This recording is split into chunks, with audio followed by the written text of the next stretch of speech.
Um, this is just to share with you what Amai is all about.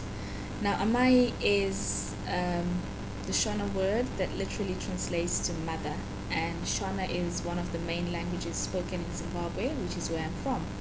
Now, I remember as a young child growing up in Zimbabwe and just feeling quite overwhelmed by the plight of the orphan child.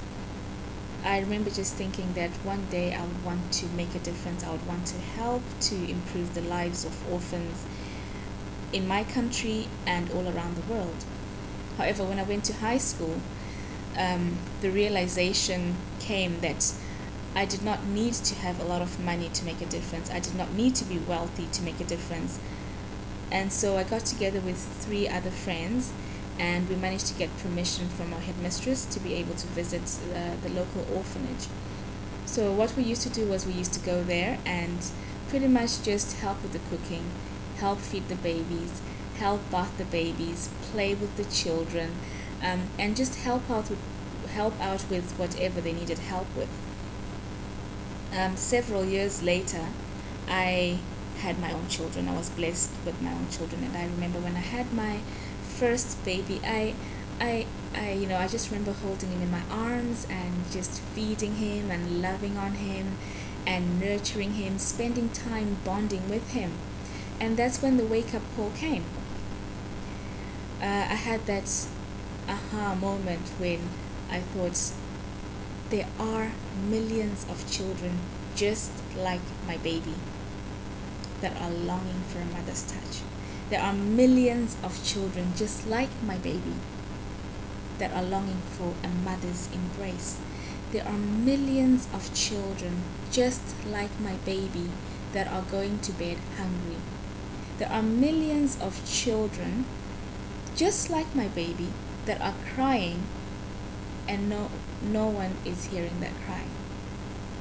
And I know when we hear nowadays, when we hear numbers like millions, when we hear statistics like millions, sometimes it's easy not to get moved because we have become a bit desensitized by seeing maybe commercials every now and again, commercials of malnourished children in Africa, commercials of that have children dying from lack of clean water.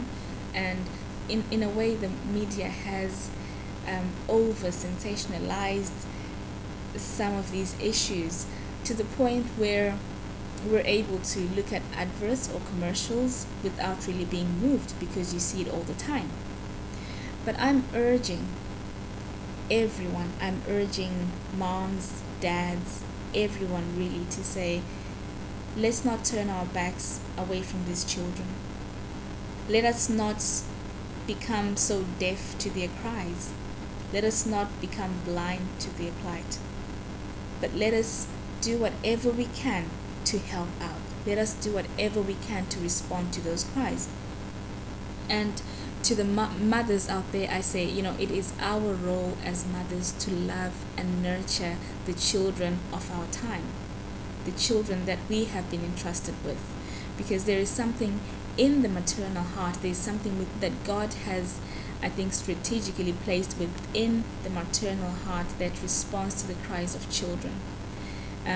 You'll find that usually when there is a baby in the house and the baby cries at night, it's usually the mother who will get up and attend to the cry of that child.